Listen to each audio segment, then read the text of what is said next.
بسم اللہ الرحمن الرحیم نحمده ونصلی علی رسولہ الکریم۔ محترم سامعین، آج کا وظیفہ اور دعا 10 لاکھ نیکیاں اور 10 لاکھ گناہ معاف، جنت میں ایک محل کا اللہ تعالیٰ وعدہ فرماتے ہیں۔ سبحان اللہ، کتنی بڑی بات ہے۔ محترم سامعین، ہم اپنے دنیا کے کام دن بھر اپنی ضرورتیں پوری کرتے رہتے ہیں اور ان اعمال کو ساتھ ساتھ کرتے جائیں اور جو ہے نیکیاں اپنے خزانے میں، اللہ کے خزانے میں جمع کرواتے جائیں اور اپنے اعمال کے اندر نیکیاں بڑھتی جائیں گی۔ محترم سامعین، وقت ضائع ہو جاتا ہے، زندگی گزر رہی ہے، ان اعمال کو اختیار کیجئے، اللہ کے محبوب بن جائیے۔ وہ دعا کون سی ہے، وہ وظیفہ کون سا ہے، ابھی آپ کے ساتھ شیئر کرتے ہیں۔ وہ دعا جو ہے وہ چوتھا کلمہ ہے توحید۔ توحید کا مطلب اکیلا، لا الہ الا اللہ وحدہ لا شریک لہ، لہ الملک ولہ الحمد یحیی ویمیت وہو حی لا یموت بیدہ الخیر وہو علی کل شیء قدیر۔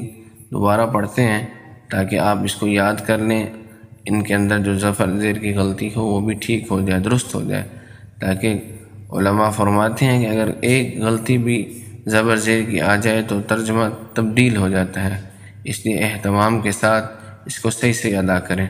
لا الہ الا اللہ وحدہ لا شریک لہ، لہ الملک ولہ الحمد یحیی ویمیت وہو حی لا یموت بیدہ الخیر وَهُوَ عَلَى كُلِّ شَيْءٍ قَدِيرٌ۔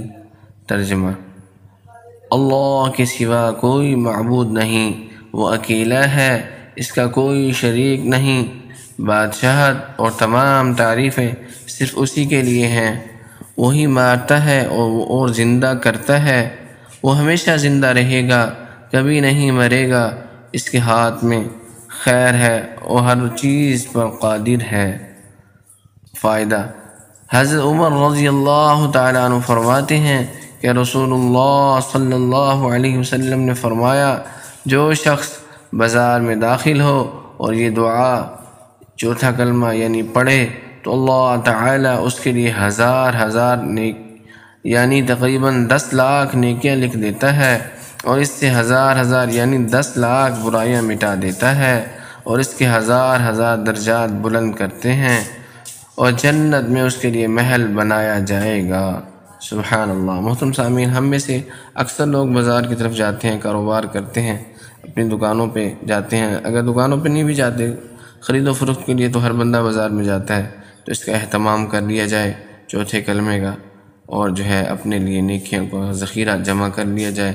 محترم سامعین، اللہ تعالیٰ مجھے اور آپ کو سب کو عمل کرنے کی توفیق نصیب فرمائے، آمین۔